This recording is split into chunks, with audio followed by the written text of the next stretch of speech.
Дональду Трампу дадут Нобелевскую премию мира, но есть нюансы. О них и расскажем подробнее. А временная глава Венесуэлы отказывается ехать в Вашингтон на коленях. Экс-премьер-министр на скамье подсудимых. Крупнейший политический скандал. Скорее всего, мы на пороге новых шокирующих разоблачений. Мирные переговоры под угрозой. Союзники разделились, и судьба всего процесса повисла в воздухе.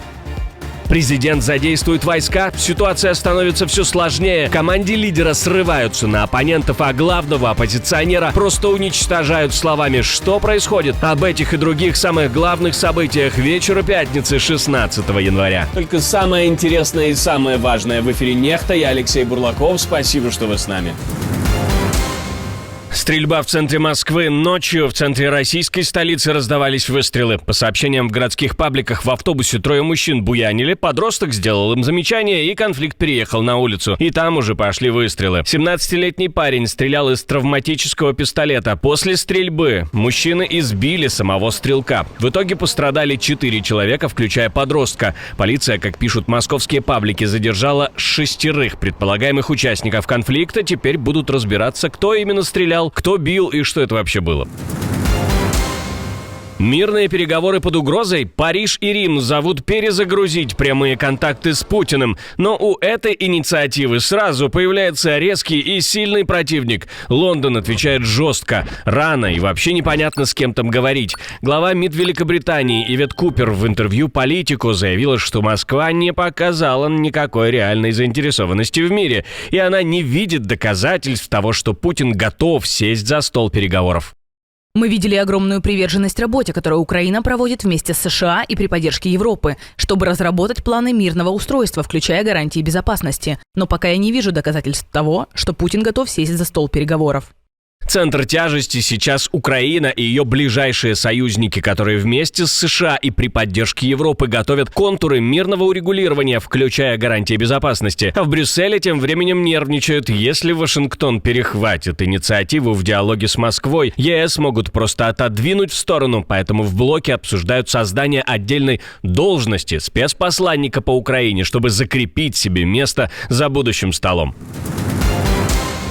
Президент США наконец-то может получить долгожданная Нобелевская медаль Трампу. Лидер оппозиции Венесуэлы и лауреат Нобелевской премии мира Мария Корина Мачадо заявила, что представила президенту США Дональду Трампу свою Нобелевскую медаль. Принял ли он ее, она говорить не стала, но на сайте Белого дома уже появилось фото. Но тут же обдало холодной водой. Норвежский Нобелевский институт напомнил, что премию передать нельзя, ни поделить, ни переписать на другого человека. Медаль можно подарить как предмет, а вот статус лауреата остается у того, кому премию присудили. Прежде всего, меня поразило, насколько ясно он все понимает, насколько он понимает ситуацию в Венесуэле, насколько ему не безразлично то, через что проходит венесуэльский народ. И я заверила его, что венесуэльское общество едино, что сегодня более 90% венесуэльцев хотят одного и того же. Мы хотим жить свободно, достойно, справедливо. Мы хотим, чтобы наши дети вернулись домой. И чтобы это стало возможным, должна быть демократия. И все это выглядит как политический сигнал. Мачадо добивается поддержки Трампа именно сейчас, на фоне разговоров, что в Вашингтоне к ней относятся скептически и сомневаются, что она сможет удержать власть и поддержку внутри Венесуэлы. В самой стране пока держат спину прямо и призывают не сдаваться. Или сдаваться, но не сильно. Речь идет не о том, что под угрозой находится исполняющий обязанности президента. Нет, вся Венесуэла под угрозой. Именно поэтому я призываю к национальному единству, чтобы, поставив во главу угла суверенитет, мы могли вести эту дипломатическую борьбу. Если однажды мне придется поехать в Вашингтон в качестве исполняющего обязанности президента, я поеду туда стоя, уверенно, а не ползком. Я поеду с трехцветным флагом, с гимном «Слава храброму народу», который будет задавать ритм моему сердцу. Я поеду стоя, а не крадучись и не на коленях. Вашингтон берет послевоенное управление в свои руки. По данным Reuters, президент США заявил, что создан Международный Board of Peace, который будет надзирать за переходным управлением сектором Газа вместе с новым палестинским технократическим органом Национальным комитетом по администрации Газы. Население Газы уже достаточно долго страдало. Время пришло. Как объявил Стив Уитков, мы официально перешли к следующему этапу 20-пунктного мирного плана для Газы.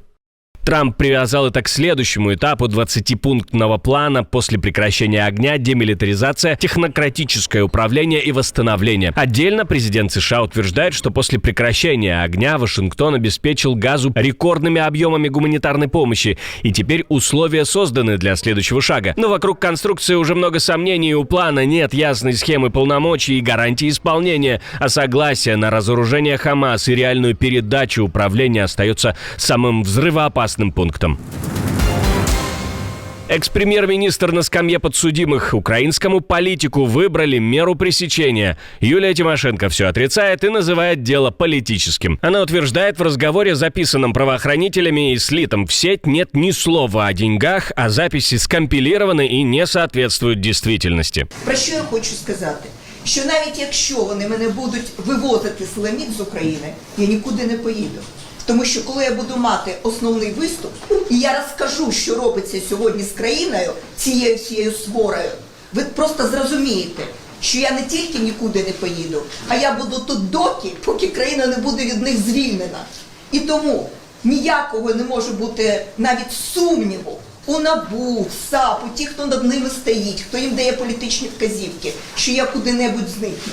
Я буду тут доки країна не буде звільнена від цього, по суті, фашистского режиму. Юлия Тимошенко в Высшем антикоррупционном суде Украины прямо в зале суда заявила, на опубликованных НАБУ записях она разговаривает с депутатом президентской партии «Слуга народу» Игорем Копытиным. Тимошенко говорит, Копытин сам напросился на несколько встреч, жаловался на фракцию и якобы хотел из нее выйти. А еще, по ее версии, он находился под давлением НАБУ и мог пойти на сделку, чтобы закрыть свои проблемы. Обвинение звучит жестко. По версии антикоррупционного бюро, на аудио человек с голосом Тимошенко обсуждает регулярные выплаты по смыслу около $10 тысяч в месяц за правильное голосование в Раде. Пропало все. Грозит Юлии Владимировне за это от 5 до 10 лет лишения свободы с конфискацией имущества или без таковой. Бывшему президенту дали реальный срок. Суд приговорил его к 5 годам тюрьмы за злоупотребление властью и препятствование правосудию из-за его попытки ввести военное положение в декабре 2024-го. По версии суда, Йон Сук Йоль мешал исполнить ордер на арест и использовал президентскую охрану, а еще проходил эпизод с подделкой и уничтожением документов. Сегодняшний обвинительный приговор – это решение, которое чрезмерно упрощает границу между осуществлением президентом конституционных полномочий и уголовной ответственностью. Если такая логика закрепится, ни один будущий президент не сможет принимать решения в условиях кризиса, а действия власти всегда будут рисковать тем, что задним числом их переквалифицируют в преступление.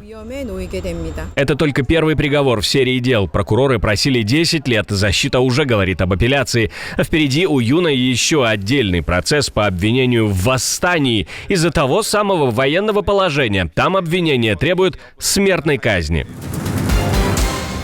Последние данные, которые шокируют. Самое безопасное место на планете точно не Россия. Невероятно. В рейтинге Global Peace Index 2025 она оказалась на последней строчке из 163 стран. Хуже Сирии, Судана и Конго. Парадокс в том, что мир в целом тоже катится вниз. По оценке авторов индекса, миролюбие стран в 2025 году ухудшилось на 0,36%. Это уже 6-й год подряд без улучшений. На другом полюсе списка Исландия, Ирландия, Австрия, Новая Зеландия и Швейцария. Белый дом сорвался на губернатора Миннесоты Тима Уолтса и публично обозвал его тампоном. Повод: Уолтс призвал жителей снимать на видео действия агентов миграционной службы, если те нарушают закон, и не покупаться на провокации на улицах на фоне новой волны столкновений вокруг миграционных рейдов. Тампон. Ты вчера выступал с обращением ко всему штату и призывал привлекать агентов ICE к уголовной ответственности за то, что они исполняют закон. Так что тебе, пожалуй, лучше в это не лезть. Тампон – это старое прозвище из американских политических разборок. Его приклеили из-за закона Миннесоты о бесплатных средствах гигиены в школьных туалетах, которые критики трактуют как тампоны в мужских туалетах. Официальный спикер Белого дома пошла еще дальше и накинулась, в свою очередь, на журналиста. Потому что вы левый пропагандист, вы не репортер. Вы просто выдаете себя за журналиста в этом зале. Это абсолютно ясно из самой постановки вашего вопроса. И вы, и другие представители СМИ с подобными убеждениями, которые которые притворяются журналистами, вообще не должны сидеть на этих местах. Вы притворяетесь журналистом, но вы левый активист. И ваш вопрос, и ваш ответ доказывают вашу предвзятость. Вы должны сообщать о фактах, о реальных случаях. У вас есть цифры, сколько американских граждан погибло от рук нелегальных мигрантов, которых ICE пытаются выдворить из страны? Уверена, что нет. А президент тем временем грозится ввести войска в Миннесоту. Он прямо говорит о законе о восстании. Это редкий механизм, который позволяет задействовать армию внутри страны, чтобы подавить беспорядки. Местные жители, хоть опросов среди них пока не проводили, но чаще всего поддерживают местные власти, а не федеральные. Сейчас время говорить громко, сейчас время пользоваться первой поправкой, чтобы нам не пришлось прибегать ко второй, потому что я был на войне и не хочу снова видеть войну. Но я знаю, страна была построена революцией. Если до этого дойдет, если они продолжат грубо попирать наши конституционные права, мы будем защищать Конституцию, мы будем защищать республику и мы будем защищать людей.